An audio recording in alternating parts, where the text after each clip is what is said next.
And here are the top 5 recommendations of this year's Festival de Arts food choices.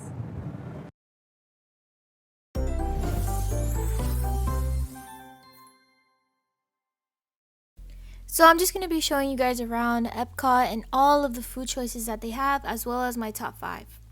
Here is the paint by number mural that goes on every single year, and this year is really socially distanced, so you can go ahead and do it safely. I'm going to show you inside the World Place Showcase. It's a new booth style thing that they're doing because of COVID, and you can find all of the festival favorites here, like Remy's Ratatouille, the charcuterie board inside the World Showcase Festival Favorites booth comes at number 5.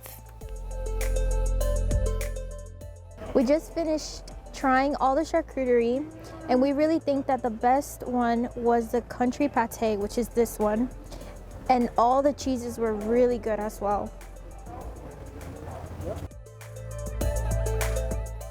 Coming at number 4 is this brand new booth called Vibrante en Vido.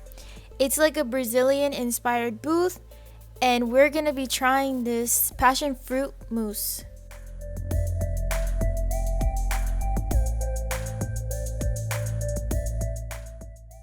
We just tried this passion fruit mousse cake, and it has many layers to it, like passion fruit, cookie, and white chocolate.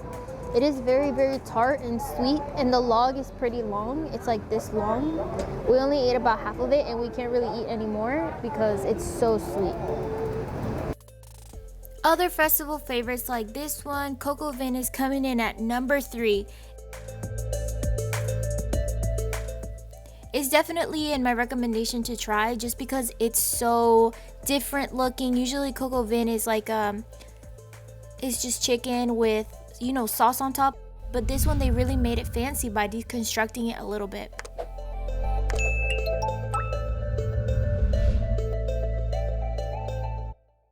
I even did a little dance just because it was that good.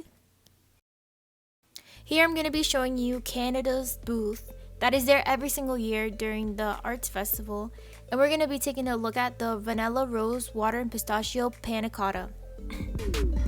It is truly a classic to get and to taste. It's really, really, really good, and it was almost my top 1. Look at how luscious. And my number 1 recommendation starts like this.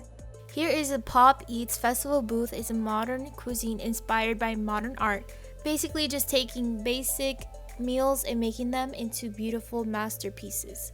Like this one right here. I got the warm tomato soup with some crispy grilled cheese. Since I came on the first day that the festival opened, they gave out these exclusive little tin cans filled with the tomato soup. The rest of the time, they just gave them out, but in clear, not in the color tin.